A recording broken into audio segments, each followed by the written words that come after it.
Blake Shapen is just the first of what will probably be a mass exodus from the Baylor football program this offseason. This is Locked On Baylor. You are Locked On Baylor, your daily podcast on the Baylor Bears, part of the Locked On Podcast Network, your team every day. Thank you for joining another episode of Locked On Baylor, brought to you by FanDuel. I'm your host, Cam Stewart. Thank you for joining all the time and making it your first listen today and every day. We're bringing you Baylor podcast, Baylor athletics content, 5 days a week. The only, hurt myself scratching my head. I do that a lot. The only daily Baylor athletics podcast not coming directly from the university. You can obviously find it on YouTube or wherever you get your podcasts. And if you're watching on YouTube today, you might notice a little better video quality. Yeah, going off a brand new laptop that I didn't even have for another video I was recording Monday to do the emergency, hey, Blake Shapen just left video. But this is going to look so much better, which, look, I need all the help I can get, y'all. Anyway, we're talking a little bit more Blake Shapen in this episode, as he is the first one in the post-announcement of retaining Dave Aranda era to put his name into the transfer portal. And unfortunately, I think he is the first of many. He is the trendsetter, the leader of the team. But I was surprised at first, but thinking about it for more than just a few seconds, it makes a lot of sense. And the main thing we talked about in that video yesterday, if you haven't checked it out, it's on the live tab on YouTube and also on the same feed, RSS feed for the podcast. But I basically said, there's just too much uncertainty for him, I think. He is I don't mean this in a bad way. You hear this in a bad way. He's a system type quarterback. You know, he's not a guy who you can just put into any offensive coordinator's philosophy. And there's nothing wrong with that. I mean, there's a lot of guys who had a ton of success like that in the NFL. In fact, this guy in college was absolutely a system quarterback, not in the NFL, but Tom Brady was the one you threw in there. Oh, he's just a system quarterback. Well, he was the best to literally ever do it. But in college, he absolutely was. Brock Purdy is a guy who's going to win quite a few football games in the NFL. System quarterback. Dak Prescott, to a certain extent, is a system quarterback. And these are different systems, but Blake Shapen is absolutely a system type guy who worked really well with the type of offense that Jeff Grimes ran, with quick, easy passing, a lot of work with the tight end. Like, for example, I don't know what he would be like in a super spread offense or even a pro style offense. And so I think that's probably the best decision for him, because he's going to have a market to play, to be a starting quarterback in the Power Five. I mentioned yesterday, and I believe it quite a bit, the Big Ten, I think, is a natural landing spot for him. I could see both Jeff Grimes and Blake Shapen going to a place like Iowa that could really use an injection of offense while still sticking to their smash mouth character and playing complementary football. I think that would be perfect for Jeff Grimes if he doesn't end up with a head coaching job at a place like UTEP, to go to Iowa and just really, or look, I don't know if this guy is in the mix for one. He's only in his first year, but a place like Nebraska is a place that could work really well for both of them. I mentioned in that episode yesterday, I don't know that he has a relationship with Matt Rule, but Matt Rule had a ton of success with Charlie Brewer at quarterback, and Blake Shapen is a very, very similar quarterback. So don't be surprised if he's starting somewhere next year. Charlie Brewer got 2 more starting jobs after leaving Baylor. But what the concerning thing is, as a program as a whole, and I don't think it's going to get any better with the transfer portal, is you have not had a starting quarterback at Baylor start and end his career at Baylor since Seth Russell. Like a real starter hasn't gone through and like graduated and not played another snap for any other college team since Seth Russell. Because now Charlie Brewer, as I just mentioned, had 2 other places that he went to start. Obviously, Jarrett Stidham went to another place to start. Kyron Drones went to another place to start.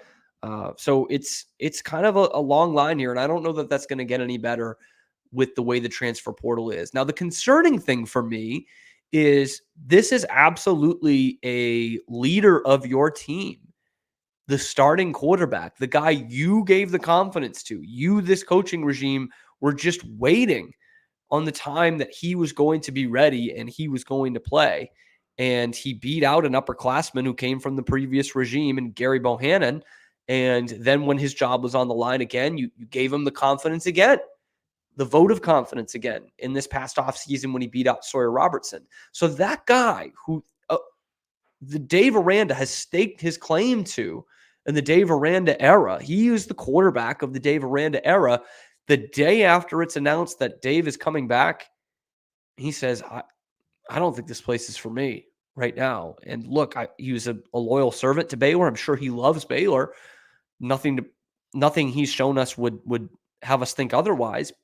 But in terms of the rebuild or the reloading, I guess, under Dave Aranda, he doesn't want to stick around for that. And nobody can blame him for that. And again, he's not going to be the only one. There are some offensive players, especially offensive players, who you really got to put question marks next to. And again, none of these are bad things for these guys. But I mentioned Drake Dabney. Again, he didn't participate in senior day activities and he has eligibility left, which probably means he's actually staying. Usually these guys who are on the fence about entering the transfer portal and have the opportunity will go through with a senior day festivity and get the frame jersey and all of that. He did not. So that leads me to believe he might be staying or he just really didn't want that kind of attention. But Richard Reese is another guy. Can't blame him if he's not coming back under this coaching staff, which did not give him really any attention for most of this year. I mean, he was all of a sudden registering no touches, no carries after being a freshman All-American. And he's got some tape out there, not only last year, but now 2 kickoff returns for touchdowns. First time in Baylor history done back-to-back kickoff return touchdowns. I don't think he's going to want to stick around for this. Especially, you bring in a new OC and you don't know what that guy is yet or who that guy is or what his philosophy is, but you think they're going to be a more run-happy OC than Jeff Grimes is in 2024? I don't think so. And who knows? Maybe it is a good fit for Richard Reese, but he's looking at it right now and he's saying, look, Jeff or Dave weren't giving me enough touches throughout this season. And I don't know that I am going to find a guy here who is going to have a similar system. I don't think Dave's going to go that route and bring in another RVO kind of guy, for better or for worse. So I don't think Richard Reese sticks around. Armani Winfield is one that we brought up who's clearly disgruntled, is retweeting all these tweets of all the offers he got out of high school as a 4-star and how he was one of the best recruits in Baylor history. I don't know if he's sticking around. Hal Presley's already hit the transfer portal once to come here to Baylor. Second half of the season, he was hurt, but wasn't a very conducive offense to his abilities on the outside anyway. He might hit the portal too. And there's going to be guys that we haven't even heard of. I don't think Josh Cameron will hit the portal. He's a guy whose brother also played at Baylor, but he's got the talent too. He absolutely does. So all that said, this is just the first in line. And Monterey Baldwin, that's another name. Nothing, I have no information, hand up, no information on him leaving or not, but he's been a guy who's been frustrated with his teammates this year and his talent's off the charts. And he hasn't been getting many touches the last couple weeks. I think he's had 1 catch in the last 2 games after having a touchdown on his only catch against Kansas State. So I wouldn't be surprised if he wants to try something new. He's not the kid who had no FC or FBS offers out of college or out of high school. He's not that kid anymore. He's put a lot on tape and proved he could be a game changer at the wide receiver position. And they're all probably thinking, man, well, if Blake's not sticking around, maybe I should think about not sticking around. And you can't blame them. You can't blame them for that. But Blake has had some awesome moments in a Baylor uniform, and we're going to go over that next. But first, I've got to tell you about FanDuel, which is my favorite place to go and bet. And it's the best time of year to do it too, with all these sports in action. I mean, this last week, I've just been locked in the house. It's been great. I love being locked in the house, by the way. NBA, NHL, obviously great college football coming up, college basketball going into full swing. So what you need to do is go over to FanDuel. And if that doesn't convince you, just that schedule, that time of year, this is the best time to join FanDuel, because right now, new customers get $150 in bonus bets with any winning $5 money line bet. That's $150 if your team wins. And there's so much that you can bet on: spreads, player props, over-unders, anything like that. They've got it. So visit FanDuel.com/locked on. Again, that is FanDuel.com/locked on, because new customers get $150 in bonus bets. FanDuel, official partner of the NFL. Today's episode is also brought to you by LinkedIn Talent Solutions. And when you're hiring for your small business, you want to have as many top-tier candidates as possible to interview. Like if it's, even if it's a cashier to a GM of your business to, I don't know, an offensive coordinator, maybe. LinkedIn Jobs has the tools to help you find the right professionals for your team faster and for free. It isn't like any other job board. They have a vast network of more than a billion, 1 billion professionals, which makes it the best place to hire. And it's easy when you have that many quality candidates. So easy, in fact, that 86% of small businesses get a qualified candidate within 24 hours. You could have Dana Holgerson or Cliff Kingsbury's resume on your desk in 24 hours, Dave, but you got to use LinkedIn. They know that small businesses are wearing so many hats and they don't have the time or the resources to go through all that. That's why they're going to help you. It's intuitive, quick, and easy, their whole process. You just go and put it in the purple hashtag hiring frame to let people know that you're hiring. And from there, they start rolling in. So post your job for free at linkedin.com/lockedoncollege. That's linkedin.com/lockedoncollege to post your job for free. Terms and conditions do apply. So I got to admit, I was bummed out yesterday to see that news come across that Blake Shapen was entering the transfer portal.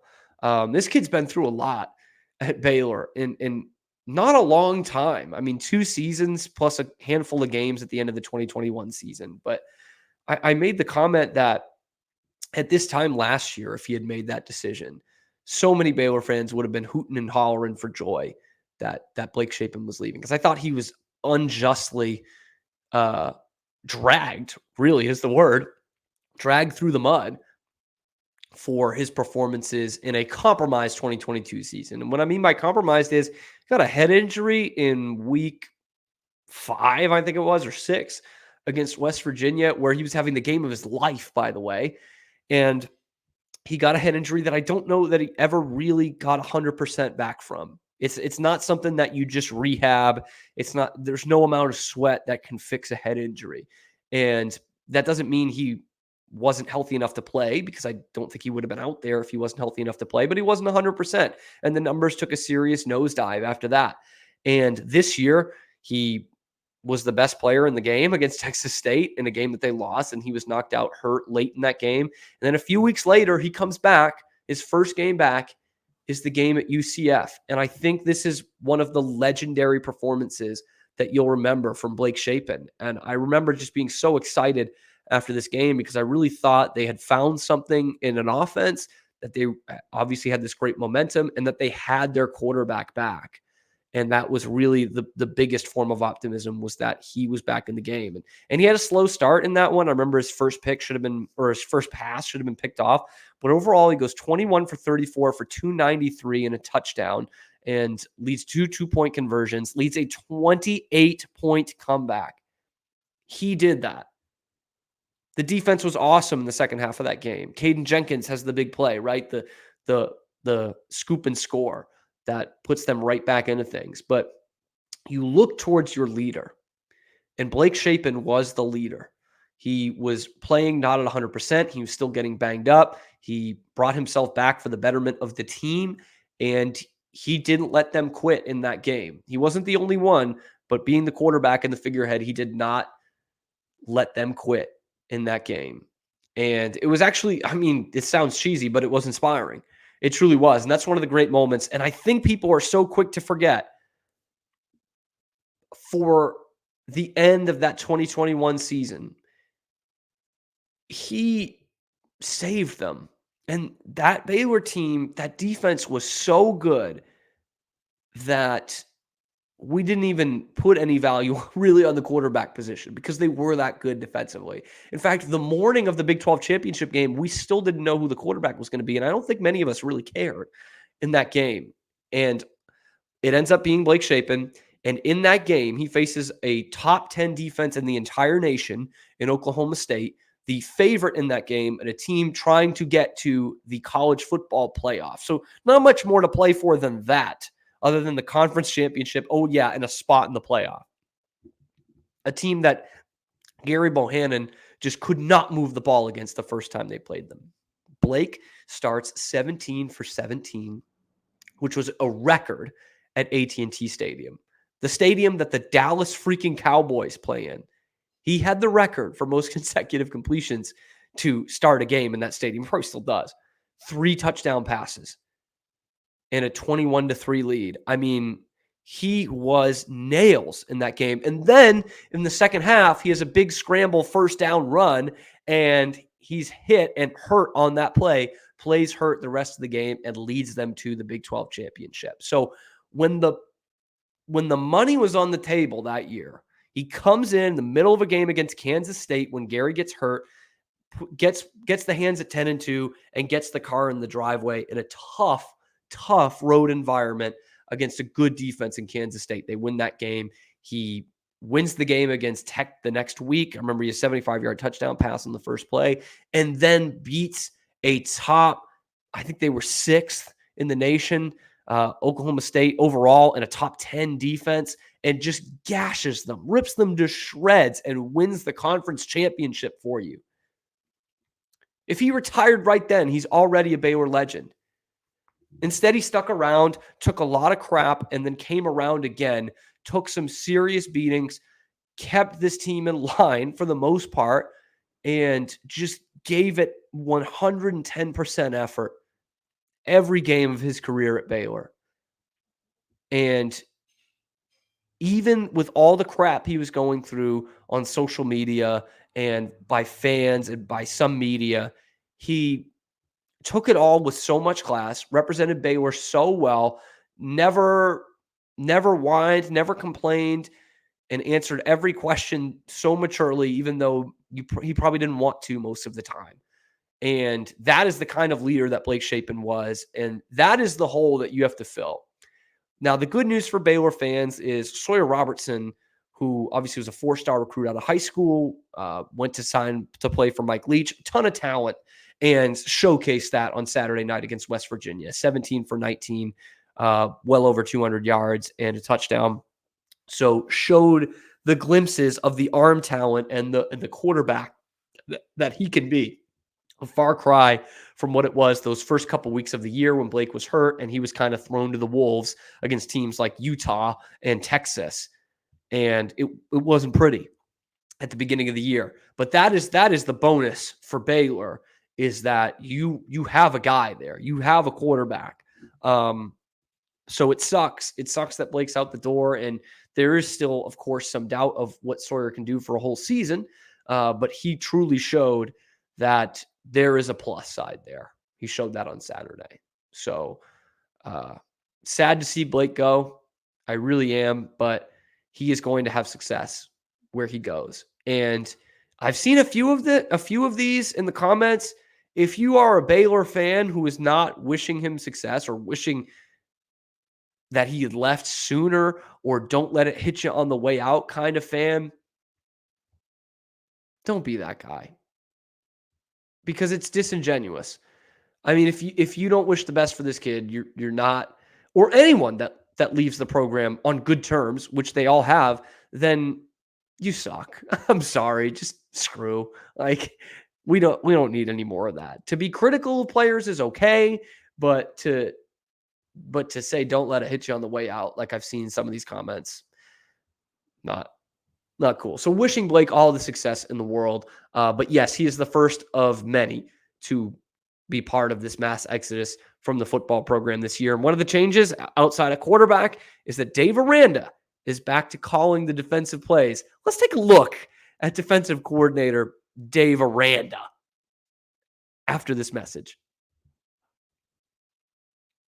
And this message is coming to you from Prize Picks, a proud sponsor of today's video and the largest daily fantasy sports platform in North America. It's definitely my favorite too, which I think is all that counts. Okay. So now, like I said earlier, we have got football and basketball going on, and you can take advantage of that on one bet. You can now pick combo projections across football and basketball from the Specials League. That's a league created specifically for these combo projections that include 2 or more players from different sports or leagues. So, for example, you can do Jason Tatum plus AJ Brown, 10.5 combo of 3-pointers made plus receptions. You're golden. You can keep an eye on both those games and get money off of both of them. And you can play alongside some of Prize Picks' favorite players like Meek Mill, you might have heard of.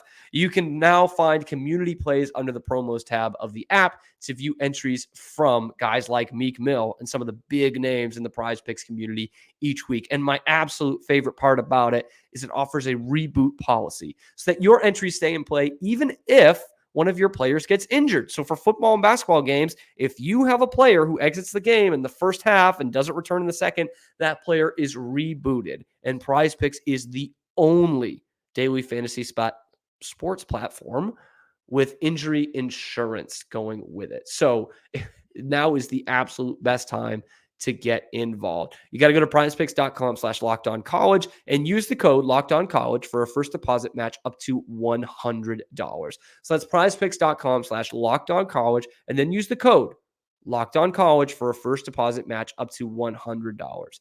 Prize Picks, daily fantasy sports made easy.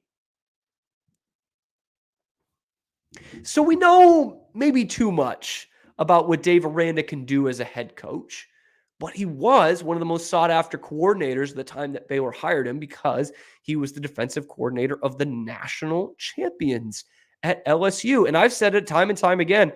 I thought it was going to be after this year, but I think when his time's up at Baylor, he is going to go and be an excellent DC again, and then hopefully figure it out and become a good head coach after that, as long as it's not someone that Baylor is playing. But he was an excellent DC and was truly one of the most respected defensive minds in the sport at the time Baylor hired him. And it only looked better after 2021 when he took them to new heights, and it was on the back of just a fantastic defense. And so I wanted to go back and look in a little bit more at the numbers of Dave Aranda, the defensive coordinator. Because again, we know the head coach, it's mediocre. He has 3 losing seasons in 4 years. He's under 500 in his tenure at Baylor, even though we had a 12-2 season, the most wins ever for Baylor in a season. And of course, a Big 12 and a Sugar Bowl championship. But just looking at his time at Wisconsin and LSU, so that's 2013 to 2019. I picked when he kind of made the big time after Utah State. So Power 5 programs, because I think that's a good metric to go with, Baylor's Power 5 program. And so looking at the total defense numbers at Wisconsin, number 15 in the nation in 2013. That moves up in 2014 to number 7 and culminates in his last year there to number 4 in the nation. Total defense, number 4. He's in the top 10 twice, in the top 15 all 3 of those years. They had suffocating defenses, man, and it was because of him. And then he goes to LSU. In his first season at LSU, where I think he's splitting duties at this point, just the first year, he takes a bad defense and puts them at number 25 in the nation. That's still pretty good, top 25. By the way, I think this is worth noting. The next year, Wisconsin, which only lost, I think, 1 draft pick to the NFL on the defensive side the year before. So still a lot of Aranda's guys. Wisconsin goes up from number 4 to number 2 in the nation the first year that Aranda's gone. Now you can say, oh, well, maybe that's because Dave Aranda wasn't there. No, they were top 5 anyway. That means he brought in some damn good talent. And then the defense gets better at LSU. 2017, they're number 10. 2018, they're number 12. So, okay, you're starting to see a bit of a dip. I mean, look, I'll take number 10 or number 12 any day of the week at Baylor. But there also is a bit of a change at this time with LSU because the end of the 2018 season, Joe Burrow starts taking snaps at quarterback. So in 2019, LSU's defense drops. It drops to number 25 in the nation. But that's also because they had one of the best quarterback seasons of all time with Joe Burrow winning the Heisman.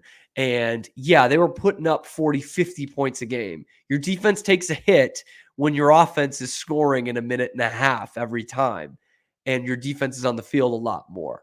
When you have an offense that good, anything in the top 40 is going to win you a lot of football games. And we saw it at Baylor with Art Briles in the mid 2010s. There were some years where they were in the top 30 in defense, and they were going 11-1 because their offense was that good. So yeah, they take a dip to 25, but the trade-off with that was going 15-0 and winning the national championship. Because I've seen the comments out there too of, oh, they won it just on their offense. Bull. I mean, you're in playoff games where your team is scoring 45, 50, 55, 60 points in the case of the Oklahoma game, and you're keeping teams under 30. The very best offenses and teams in the nation, you're keeping them under 30. That's going to play every single time. Every single time. You're keeping Trevor Lawrence and Jalen Hurts, the number 1 overall pick in the next year's draft, and a Super Bowl quarterback under 30 points. This guy was getting in everybody's heads. Lincoln Riley couldn't sleep at night thinking about Dave Aranda defenses. And in that time, his LSU draft picks, Deion Jones, Jalen Mills, Jamal Adams, Tre'Davious White, Devin White, Patrick Queen, 5 first-round picks at LSU. 5. Just on the defensive side of the ball. This guy can coach. And also in 2019, just number 25th in the nation in total defense. They forced 17 picks that year, which was 11th. So they were ball hawks. Okay? This guy can coach some football on the defensive side. Now, this is a different animal to be the head coach and the defensive coordinator or the defensive play caller. So for all intents and purposes, the defensive coordinator. That will still be Matt Powledge's title, but it will be Dave Aranda making the play calls. On paper, just from what we've seen of him as the DC, you're in good hands. Now, that said, this is also the head coach who has come and told us in the last week or two that he doesn't know a lot about NIL. He doesn't handle the transfer portal well, and he doesn't handle the head coaching position well because they're 3-9 this year. So take it with a grain of salt, but Dave Aranda, the defensive coordinator, is awesome. And I wish we could see down the line how good Matt Powledge, the defensive coordinator, could be. And I talked yesterday about Jeff Grimes kind of getting a raw deal. And Drake talked about this too, but it was really unfair on Matt Powledge.